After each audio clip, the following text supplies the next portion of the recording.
Yo, what is going on, guys, and welcome back to another Elder Scrolls Online video. I got a couple of nice fights last night on my Bowplar in the non-CP campaign that I felt like I could commentate over and give a little bit of insight to. So if you guys enjoy the video and you want to show me some support, definitely hit that like button. I'd really appreciate it. And if you're new here and you want to see more Elder Scrolls Online videos, hit that subscribe button as well, because I upload weekly. But you can see I've already got myself into a bit of a pickle here, and miraculously my Citric ultimate does go off there. So right after it does, I just hit into a stealth potion, and I know that I'm going to be taken out once that power of the light goes off. So I just try to make as much distance as I can, and I've been fighting this Nightblade here all night, so and I know that he's a full melee build, so you're going to see that I'm really just keeping my range just outside of his ambush range and putting in enough pressure to where he can't really going for a combo there. And right after I finish that kill, I'm putting that my beast trap just to be aware of something like that, of somebody charging in on me. And the beast trap offers a really strong dot now. With this patch, it's one of the things that they kind of overtuned in my opinion. But I was keeping an eye on my recount there, and I felt like I was doing enough damage to maybe take out that warden there, but he was probably getting healed by the necro. But after resetting, after retreating from that fight there, I see that they res the Nightblade that I taken out, so I just put some pressure right into him again. I feel like this build functions a lot like a sorcerer does, where if you give them the space to get their combos off, it's just a crazy amount of pressure that I can put out uninterrupted. You see here that he really can't get a footing to regen or turn the fight on me there, but I tried to make my way over to behind these guys to see if I can get another kill. I see that the sorcerer is really low for my crits for my light attacks there, and she just dodges my javelin, which I feel like would have taken her out there. And I used all my stamina trying to kill her, and I do get taken out, but nice little fight to start out the night there. And jumping into the next one here, we are by Aliswell Farm, and I do notice that there is a friendly DC player that's kind of getting bullied by a couple of EP players here. So I'm trying to see if I can just put my give him a little bit of support without getting myself killed here. So I'm trying to keep my distance from this group, but I do get jumped on by Magical Nightblade here. So I'm just gonna put my trap down and retreat and rebuff here. And he does go into it, and with that beast trap on him, like I said, it's a ton of more damage now. So I honestly should have kept my eyes on him, because I knew he should have or could have been that low. And then I'm not able to capitalize on the kill. He just goes right back at the cell. So I just decided to switch to the necro here, just to even the odds, and I'm able to take him out rather quickly. But I'm noticing that as soon as I get this Nightblade low, he just goes right back into stealth. So I'm right as he goes back in there, I'm just gonna decide to use my meteor on him to keep him locked down, and I proc it on him there and get my javelin and get a pretty nice finish on him. But these two players kind of kept me over here for a bit too long, where the DC player does end up going down, and I am really low on stamina here, so I'm just gonna go into a stealth potion to try to regenerate some of my resources here. And I do notice that he's going for the res, so I try to go for a javelin to cancel it, and I get him a little bit low, but it is the Magpar that I do go for first. And I honestly wish these two players here had switched, because I could have probably taken out the warden a lot faster. But you see here, I get very low once they all turn on me, and somehow again this Citric ultimate works.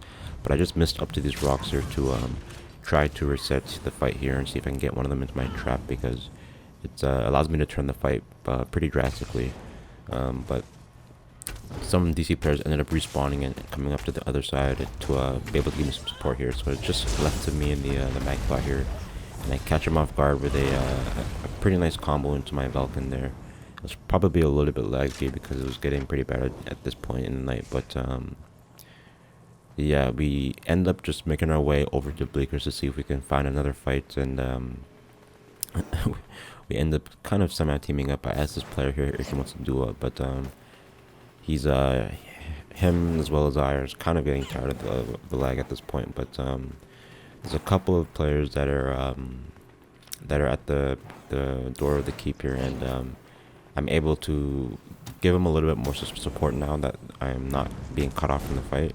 So you see me kind of going in on the Nightblade right as he goes on me this time.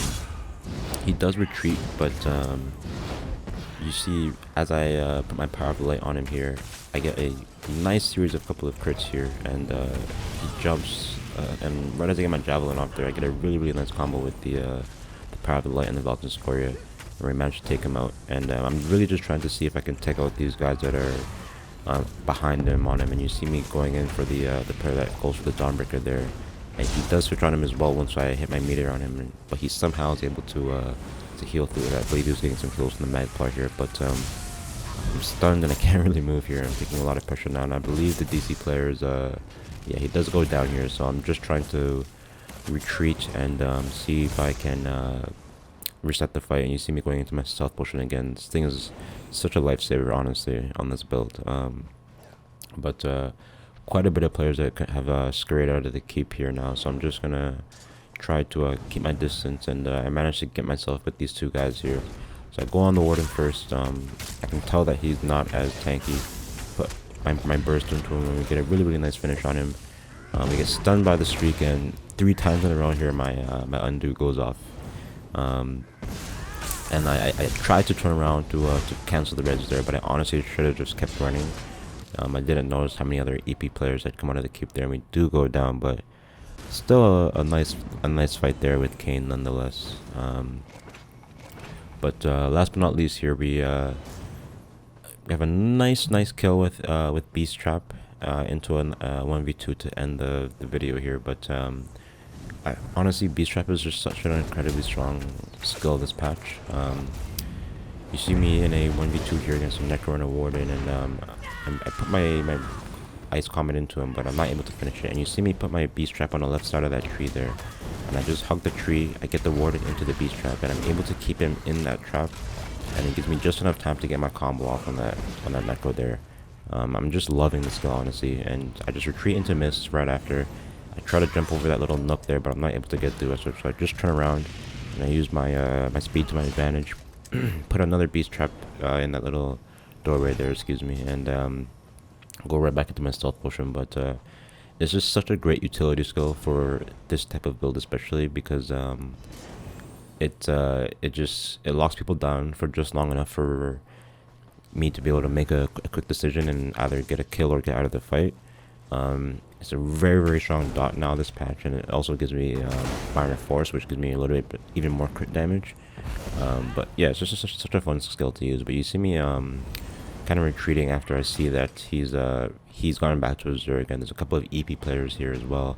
So I'm just trying to keep my distance and see if I can pick off a smaller fight without attracting too many players. And I do get jumped on by the Nightblade here. I get very low, but we just do a couple of dodges. We do double purge here, and we just go into a stealth potion, excuse me. Open up behind the Nightblade here, but he does manage to go around the rock, and I just don't follow him to the left side there because I know that the AD Zerg is right there, but he just comes right back around. I try to put my pressure into him, but he's kind of hugging the wall here. And I spot another EP player in the back there, so I just retreat around the rock, put my trap down, get the EP Nightblade into it, get my dots onto him, so I have a ton of pressure onto him right now. And you see me put the Ice Comet there and get a very nice finish with that dot pressure, and we go right back into our Mist. A ton of speed, so we are able to put some distance on this player here, and put him into the combo there as well. And because it's just let down to the 1v1, we're able to get him with a very nice combo right as we run out of stamina there. But a nice little 1v2 there to end the video. With dots being as strong as they are, I'm kind of enjoying this build, this patch. But yeah, like I said, if you guys would like to show me some support, definitely hit that like button and hit that subscribe button as well. But thank you so much for watching, and have a great day.